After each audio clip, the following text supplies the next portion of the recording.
犯罪はキヨシだ。絶対にキヨシだぞ。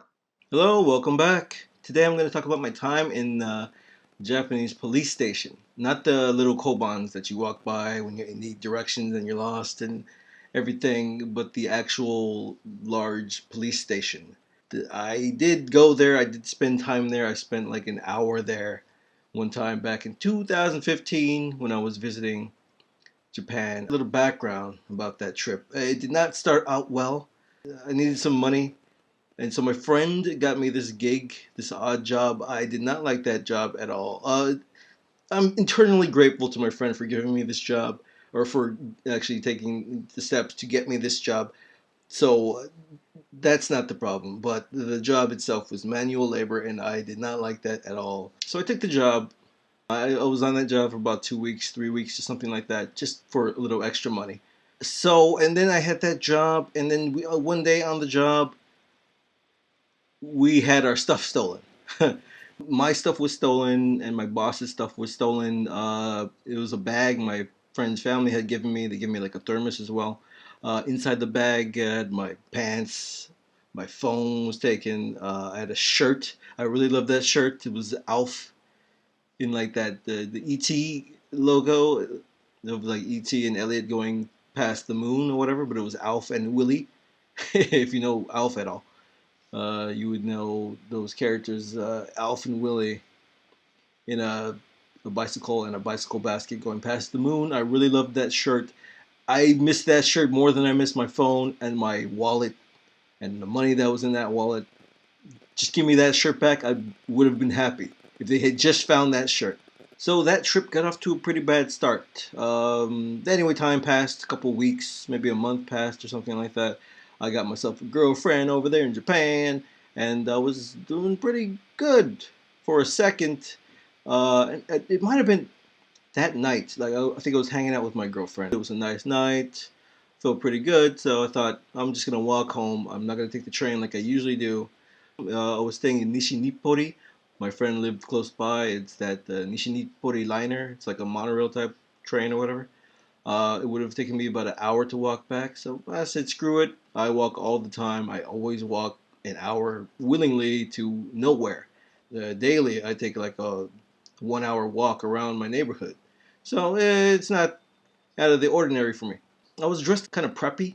Uh, so I was walking down the street, and out of the corner of my eye, I see this cop car driving by me, whatever. I didn't think anything of it. I'm in Japan. Nothing bad's gonna happen to me. In LA, that would have given me some pause, seeing a cop car pull up beside me in the middle of the night. This was like midnight or something like that. Again, it's in Japan, Tokyo. It's midnight. I did not think anything would happen. The trains had stopped, so I was gonna walk it. Anyway, they pulled up behind me. They asked me some questions. What are you doing? How's it going? Very general stuff. And I was like, I don't know. It's a nice night. Just want to walk home. And they asked me if I had any identification. Anyway, I didn't have my ID on me. I did not have my passport on me. I did not think I was going to need it in Japan, in Tokyo, so I did not walk around the streets with regularly with my passport in my pants.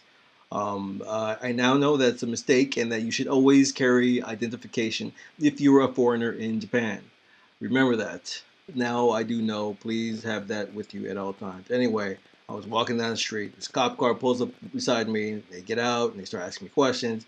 Where are you from? Where you headed? I'm like, I'm going home. It's a nice night. I'm gonna walk home.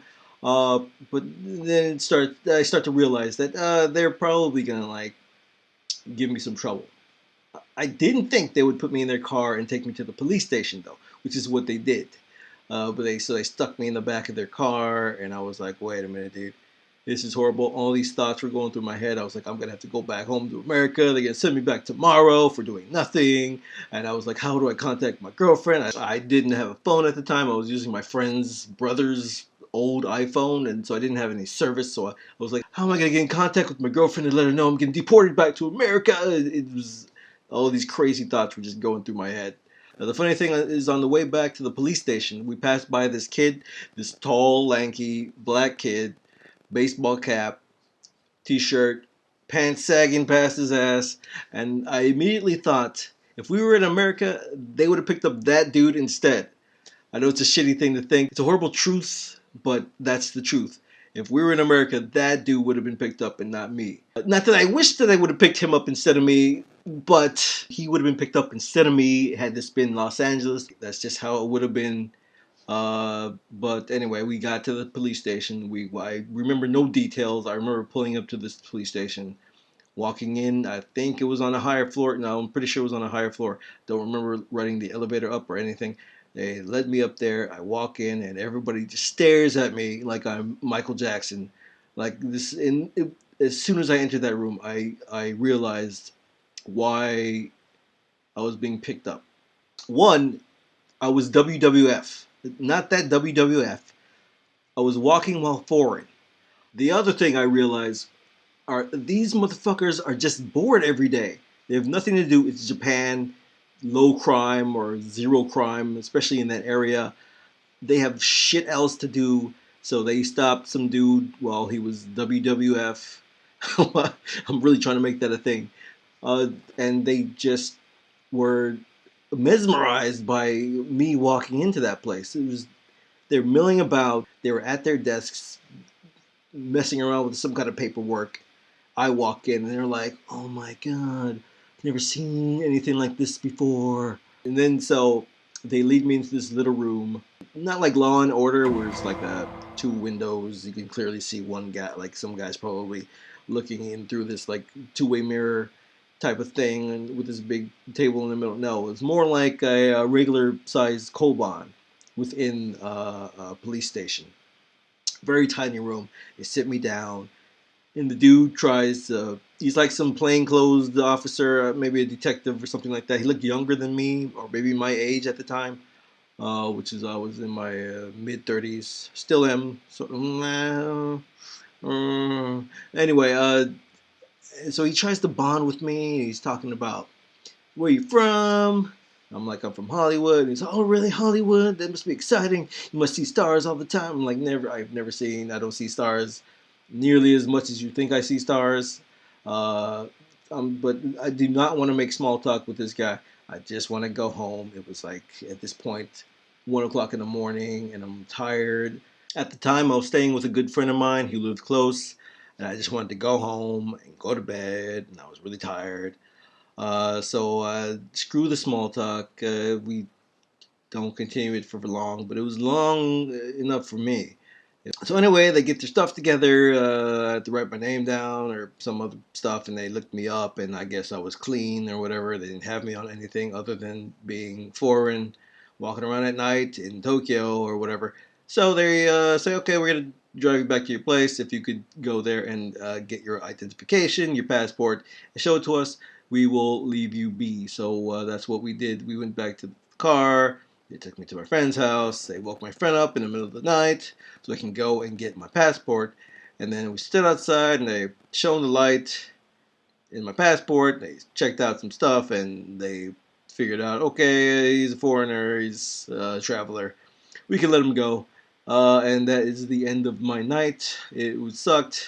I did not want to see the inside of a police station, although I guess it's a unique thing for foreigners to be able to experience. But if I had to do it again, I would not do so willingly. So that was a harrowing, at the time, experience. I ended up staying, being able to stay. I did not have to be deported back to America. Didn't have to tell my girlfriend and that. I didn't have to tell anybody I was going back to America at the time. Under different circumstances, it could have been fun, but that was not the circumstance. I wanted to see that. And the moral of the story is if you're a foreigner walking around in Tokyo in the middle of the night in Japan, doesn't matter. Keep your identification on you at all times, your passport. Actually, no, specifically your passport if you're like a traveler or something like that. If you're a student, then your student ID, that'll do. But just be careful. It's luck of the draw. It might happen to you. It might not happen to you. I was there for a year. It didn't happen to me. I was there for 3 months. It happened to me. So anyway, stay safe. Have fun. Japan's still very safe. Um, don't worry. This is not a cautionary.